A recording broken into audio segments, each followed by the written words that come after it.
சின்ன வயசுல வீட்டுக்கு தெரியாம தப்பு பண்ணி மாட்டிக்கிட்ட விஷயங்களை இன்னைக்கு நம்ம ட்ரெயினர்ஸ் அண்ட் ட்ரைனிஸ் கிட்ட கேட்க போலாம். வாங்க போறோம். இல்ல எங்க அத்தையை தள்ளி விட்டது. ஒரு பையனை மண்டையை அடிச்சு மாட்டிட்டு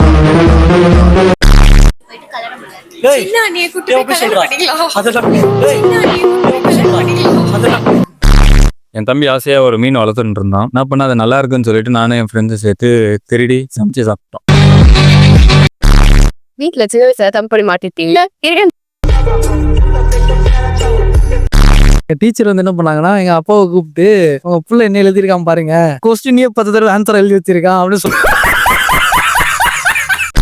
கிரிக்கெட் விளையாட போய் வடப்பாட்டாங்க அடி வாங்கிருக்கு. தப்பே பண்ண மாட்டோம். தப்பே பண்ண மாட்டீங்க. ஏன்னா நான் தப்பு பண்ணதை எல்லாரும் கண்டுபிடிப்பாங்க. பயங்கர சமத்து. சீரியஸா சொல்லலாம். ஸ்கூல்ல ரேங்க் எல்லாம் கொடுப்பாங்கல்ல, வீட்டுல செய்வாங்களா, நானே சைன் போட்டு வந்துட்டேன். Happy children's day to all. இந்த மாதிரி நீங்களும் சின்ன வயசுல தப்பு பண்ணி மாட்டிக்கிட்ட விஷயங்களை கமெண்ட்ல ஷேர் பண்ணுங்க. Happy Children's Day.